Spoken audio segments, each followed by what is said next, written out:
Hey, how's it going guys? JaySea here. Recently, after the preseason patch hit, Tryndamere's win rate has plummeted to 45% and was even lower than that at one point. This shocking win rate has even surpassed that of Aatrox, who sits at a higher percentage.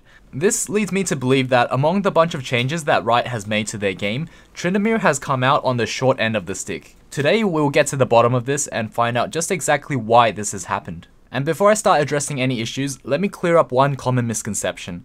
Riot did not simply remove the 9 armor runes from Tryndamere and call it a day. Instead, those 9 armor runes are now part of his base stats, so he gained a modest increase in his AD and base spin damage. So what exactly was taken away from him? Tryndamere primarily relied on his high health sustain and consistent damage through stacking Fervor in order to come out on top of trades in lane. A typical Tryndamere mastery page ran Fervor and went into Resolve Tree second, which included masteries like Feast, Recovery, Tough Skin, Runic Armor, and Perseverance, all with the necessary means to help Tryndamere get through laning phase smoothly. Now, imagine taking all of that away, and replacing it with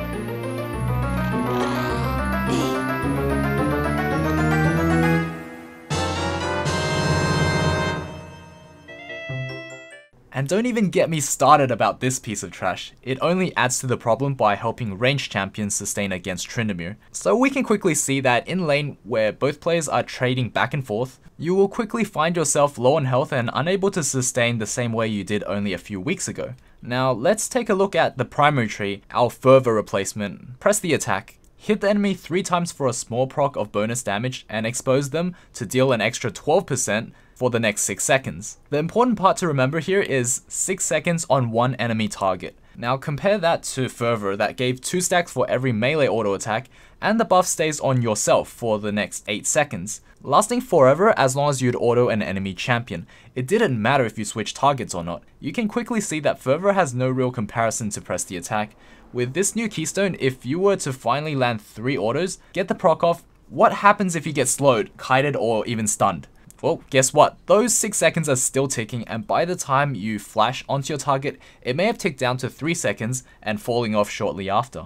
Alright, so this is still not the end of the world. Tryndamere's sustain took a huge hit, and without the old Fervor, any fights lasting longer than 6 seconds just got a lot tougher. But honestly, those reasons by themselves aren't enough to keep the Barbarian King down.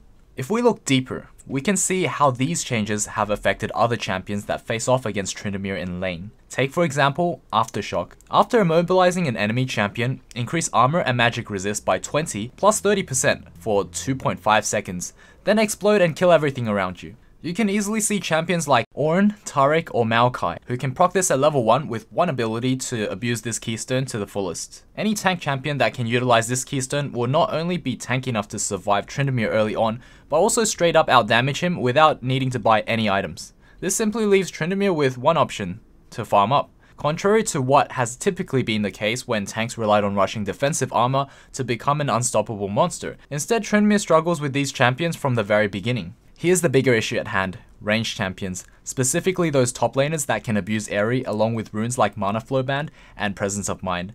Ranged champions will have a much easier time spamming abilities at you. Tiamat's poison from his auto attacks can proc Aerie more than once, leaving melee champions like Tryndamere with more poke damage and mana sustain to deal with when this was never the case in the past. Preseason has indirectly buffed all AP champions by removing the option to run magic resist runes that Riot has neglected to move into each champion's base stats like they did with armor. So realistically, what Tryndamere has to deal with in the top lane are ranged champions that can have their cake and also eat it, so to speak. It is now harder to sustain against them, giving us less opportunities to look for trades. They have more range damage and they run out of mana a lot slower.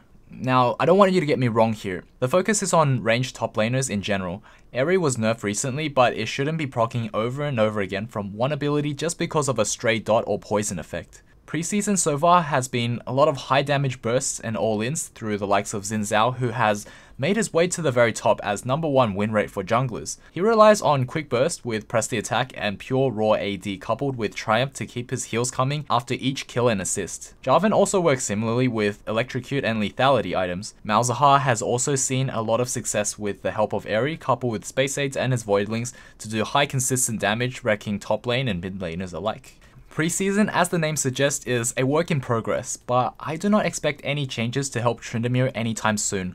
All this may sound absolutely terrible for Tryndamere, and it may seem that all hope is lost, but I have a solution here. What we can do is address the biggest asset that Tryndamere has lost, his lane sustain, in order for him to get through laning phase in one piece. Therefore, I highly recommend going for Fleet Footwork. Pick up Iron Skin or Mirror Shell, depending on your matchup, and Second Wind. It will cover the maximum amount of reliable sustained healing that we can possibly get while still posing a threat to the enemy laner if they were to make any mistakes. As for items, Doran Shield, Refillable Potion, and Vamp Scepter are a big help to Tryndamere's cause. Here are a couple of sample builds that I recommend. As for Summoner spells, take TP over Ignite unless you feel confident in lane.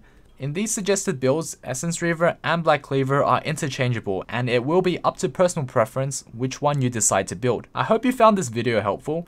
If you did, be sure to hit the subscribe button for more of my content and share this video with everyone that you think may find this information useful. This is JaySea, and I'll see you all in the next video. Cheers.